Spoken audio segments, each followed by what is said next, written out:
Hola, ¿qué tal? Sean muy bienvenidos a Reporte Climático. Mi nombre es Iván Carrillo y este es el espacio del noticiero científico y cultural iberoamericano enfocado en periodismo de soluciones para un mundo en constante cambio. Cada semana invitamos a un especialista de la región para abordar las causas, consecuencias y oportunidades frente al mayor desafío de nuestros tiempos, el calentamiento global. Esta crisis conlleva una subida del nivel del mar, el derretimiento de los glaciares y eventos meteorológicos extremos cada vez más frecuentes. Pero también se traduce en una creciente desigualdad social, desplazamientos forzados y conflictos. Por esa razón, el cambio climático debe ser analizado desde una perspectiva de derechos humanos. Para saber en qué consiste dicho enfoque, hoy nos acompañará Alejandro Álvarez Iragorri, coordinador general de Clima 21, una organización que promueve derechos humanos ambientales en Venezuela. Vamos a conversar con él después de echar un vistazo a las noticias climáticas alrededor del planeta. Más de la mitad de los resorts europeos para la práctica de esquí enfrentan actualmente un riesgo muy alto debido al cambio climático, y hasta un 90% sufrirán una escasez crítica de nieve en los próximos años si las tendencias de emisiones de efecto invernadero continúan como hasta ahora. Incluso si los compromisos del Acuerdo de París para limitar el calentamiento global en 1.5 grados Celsius se cumplieran, un tercio de las estaciones de esquí permanecerían vulnerables. Así lo indica un nuevo estudio publicado en la revista científica Nature Climate Change, cuyos autores analizaron 2.234 sitios en 28 países europeos y modelaron el impacto de un mundo entre 2 y 4 grados Celsius más caliente respecto a la época preindustrial. La investigación también concluyó que usar nieve artificial para atenuar el problema solo lo agravaría a largo plazo por la gran demanda de agua y energía que implica. Aunque el esquí aporta solo 3% de los ingresos del turismo en Europa, es un componente clave para las economías locales.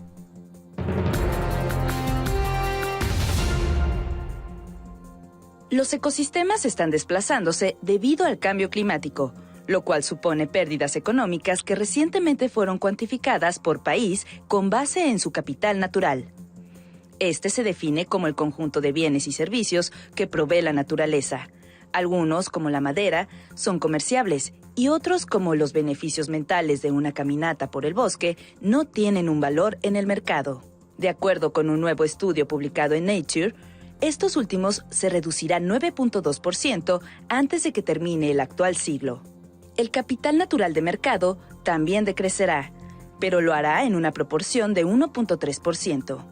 Bernardo Bastien Olvera, investigador postdoctoral de la Universidad de California, San Diego, y autor principal del análisis, explicó a Reporte Climático que el detrimento exacerbará las inequidades económicas entre países, ya que el 90% de los daños al Producto Interno Bruto se concentrarán en la mitad más pobre del mundo.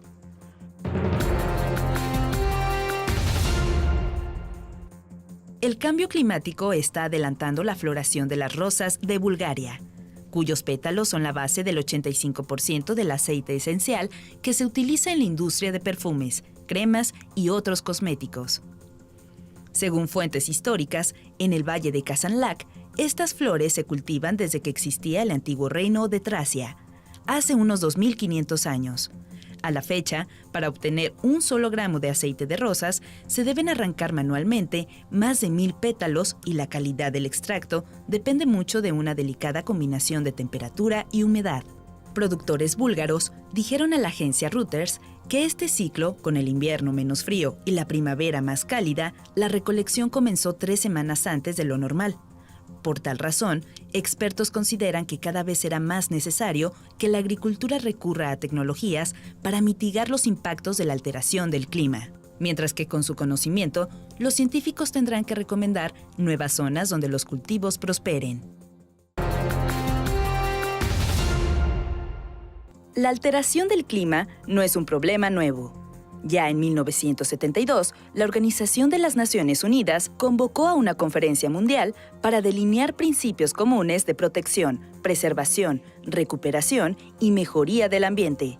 Entonces nació la Declaración de Estocolmo, el primer documento global que estableció una intrínseca relación entre derechos humanos y medio ambiente.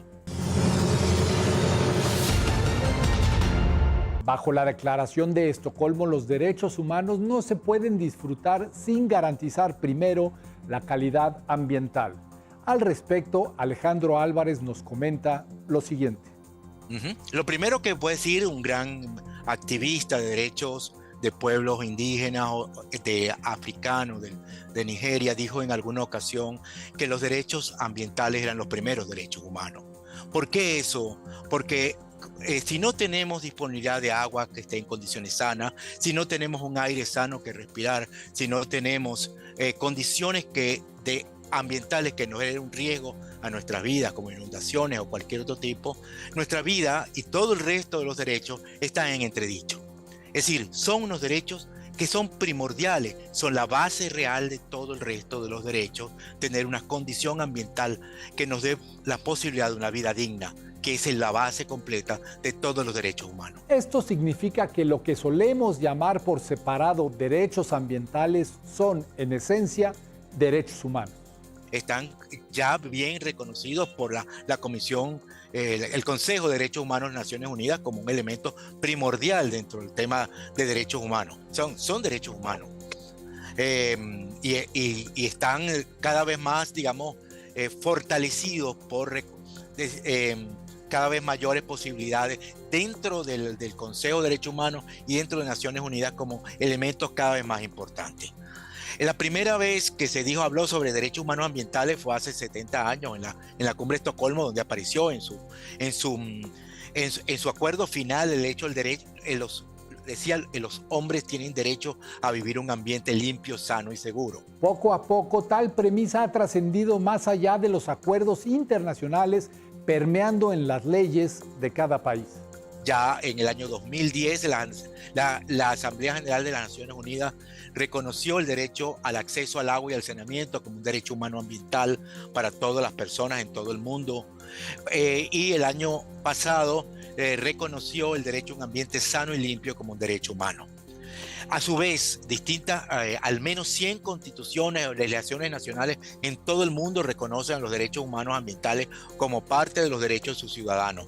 En el caso particular de Venezuela, desde el año 99, la constitución que se aprobó en ese momento tiene un capítulo sobre derechos humanos ambientales que es bastante completo. Sin embargo, aún hace falta que estas garantías dejen de ser solo una promesa en papel y se conviertan en acciones reales.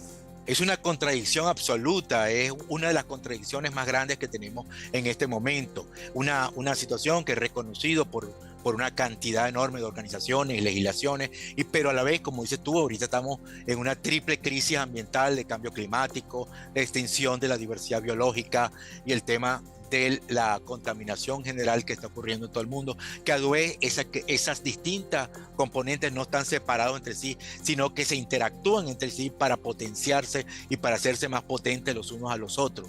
La pregunta que debemos hacernos ahora es ¿por qué existe esa paradoja? Porque hay detrás de eso los intereses tanto de las empresas como de gobierno, por extraer recursos naturales, por hacerlo de una manera sin consideración ninguna a los derechos de las personas, es cada vez más grande. Y que no estamos hablando de unos derechos que pudiéramos hablar de unos derechos simplemente sencillos en el sentido de que son favores que nos pueden hacer. No, son la ausencia de derechos humanos, el desconocimiento de los derechos humanos ambientales mata gente. Es algo que está pasando en todo el mundo, pero un caso emblemático reciente y bien documentado es el de las inundaciones del 10 de septiembre de 2023 en Libia. Parece superar las 10.000 personas. Hay un número muy, muy grande de personas desaparecidas que puede llevar eso a grande. ¿Cuál es la causa de eso? La causa de ello tiene que ver con ignorar completo los temas ambientales, entre ellos el tema del cambio climático. Al ignorar eso en condiciones, además, de gobierno en el cual simplemente no les interesa. En condiciones de pobreza muy grandes, la consecuencia es un daño muy grave. En todo el mundo podemos hacer una lista larga de grandes catástrofes que están ocurriendo en el cual sufren personas. Días después de lo ocurrido en Libia, el grupo científico World Weather Attribution estimó que el desastre fue 50 veces más probable debido al cambio climático. El año pasado ocurrió unas inundaciones que afectaron fuertemente un poblado en el centro de la República y en ese sitio murieron cientos de personas, no sabemos cuántos porque el gobierno no los ha dicho exactamente cuántas personas. ¿Y quiénes fueron afectadas? Las personas más pobres, las personas que aún la pérdida de simplemente su vivienda o sus insumos es una catástrofe familiar porque no tienen capacidad para hacerlo. Es decir, no estamos hablando de una situación en la cual los gobiernos están haciendo favores, son obligaciones que además firmaron en convenios internacionales que deben cumplir. Defender nuestro entorno y defender la naturaleza es defendernos nosotros. Es decir, todo daño a la naturaleza termina afectándonos y termina afectando simplemente a las personas más vulnerables. ¿Cómo hacerlo? Es decir, es un proceso en este momento que implica varios niveles y acciones en varios momentos.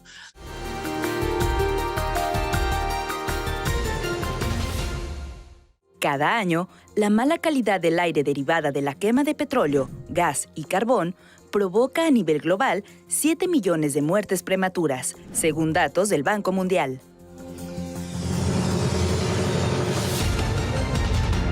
Defender nuestro entorno es defendernos a nosotros mismos, pues todo el daño a la naturaleza termina afectándonos, especialmente a las personas más vulnerables. Alejandro Álvarez nos cuenta cómo podemos encarar esta situación. Es decir, es un proceso en este momento que implica varios niveles y acciones en varios momentos. Necesitamos lo primero, y yo creo que para nosotros lo primero es la organización de la gente y su educación de tal manera que entendamos que tenemos derechos ambientales que debemos defender y que podemos luchar por generar cambios en los patrones económicos para evitar que los daños se sigan produciendo.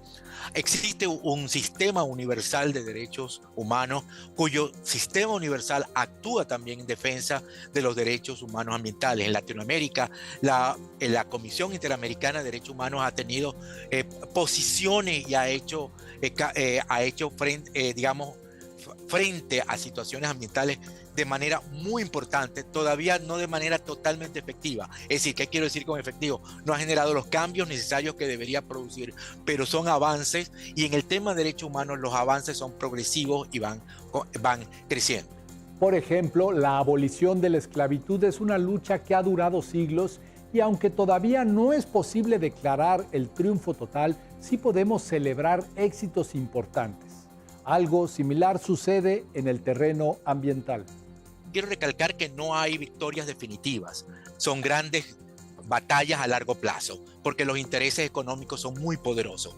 Pero recientemente ocurrió para todos los ambientalistas latinoamericanos un hecho que para nosotros es enormemente importante y nos llena de alegría, que es que el pueblo ecuatoriano decidió en plebiscito que no se siguiera explotando minero en el Yasuní, ni al sur del Chacó se siguiera explotando petróleo en el Chacó peruano. Eso es una victoria importantísima. También hay demandas en el caso de Nigeria contra la Shell que han sido ganadas, que son avances importantes, y puedo seguir hablando donde ha habido mejoras y cambios importantes, donde los pueblos han logrado, después de un esfuerzo muy grande. ¿Cuál es el denominador común entre esas batallas ganadas? La respuesta está en la sociedad civil. Una cosa que tenemos que entender es que los enemigos, aquellas personas que están en ciertas empresas, no les importa para nada la destrucción del ambiente y de los pueblos. Es solamente, y el tema latinoamericano de nuevo, lograr en Latinoamérica que se aprobara el acuerdo de Escazú sobre acceso a la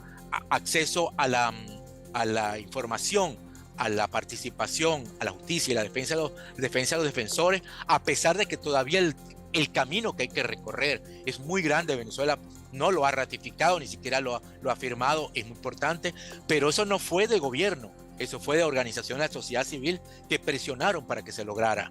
Dicho documento es el primer tratado que contiene disposiciones específicas para la promoción y protección de las personas defensoras del medio ambiente en América Latina.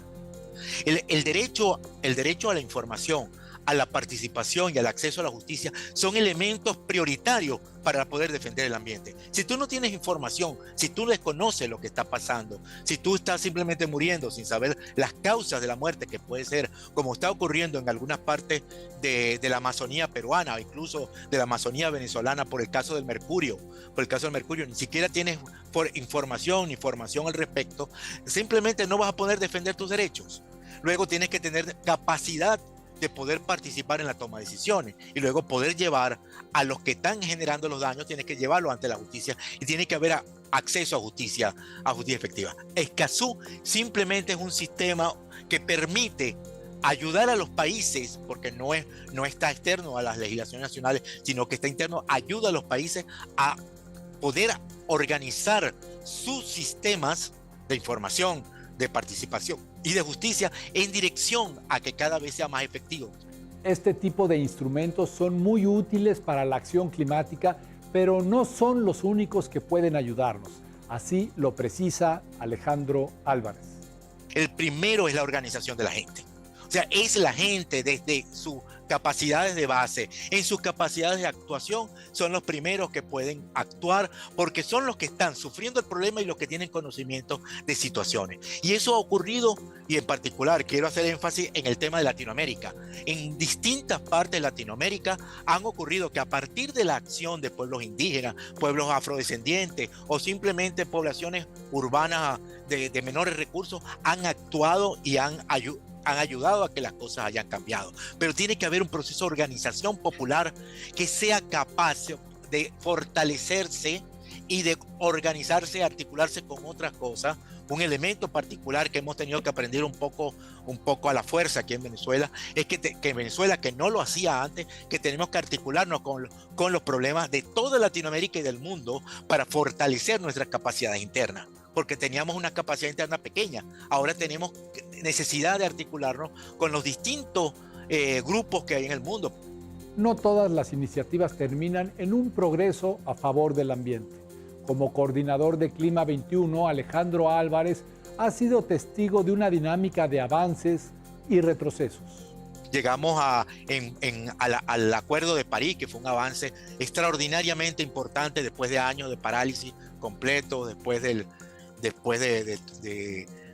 los pequeños avances que habían ocurrido antes, y ya en este momento vemos cómo los lobbies petroleros tienen capacidad de gran poder, de poder incluso encauzar algunas de las discusiones.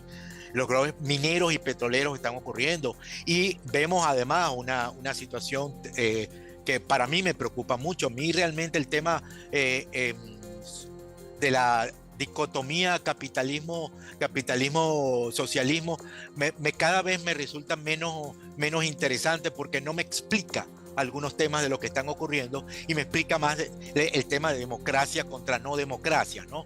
Incluso aquellos países donde se dicen tener democracia y en la práctica no lo son, ¿no?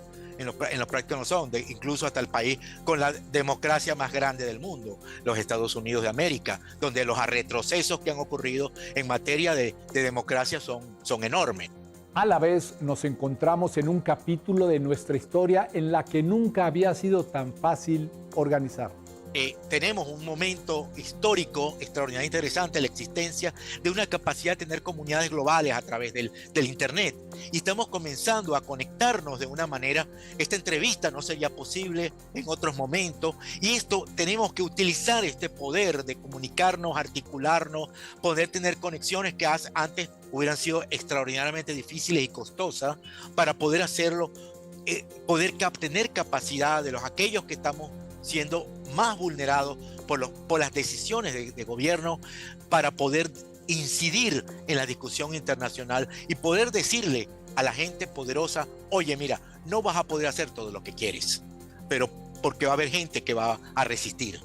La caja de herramientas para encarar al cambio climático sigue siendo pequeña en comparación con el tamaño del problema, pero vale la pena saber lo que hay adentro y así poder sacarle el mayor provecho.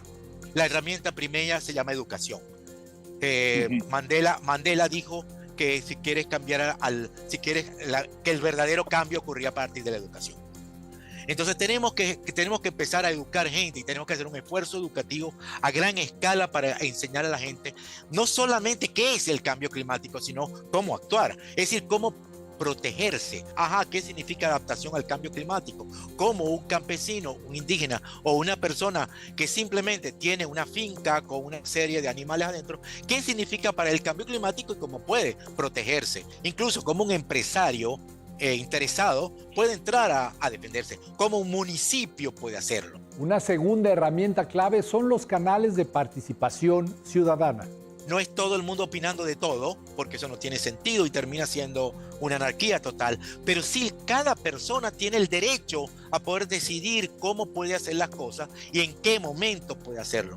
Y cada uno tiene responsabilidades que son distintas, así como dice la Convención Marco del Cambio Climático, que hay responsabilidades que son diferenciadas. Es decir, la responsabilidad de un gobierno nacional, de un gobierno municipal o de una persona que vivimos en una comunidad son diferenciadas, pero todos tenemos que tener la capacidad dentro de nuestra escala de poder decirlo. O sea que Escazú tiene la respuesta, es la caja de herramientas. El tiempo para usarla ya está corriendo y en el camino debemos aprender a navegar entre el pesimismo y el optimismo. En particular indígenas, en comunidades campesinas con capacidad.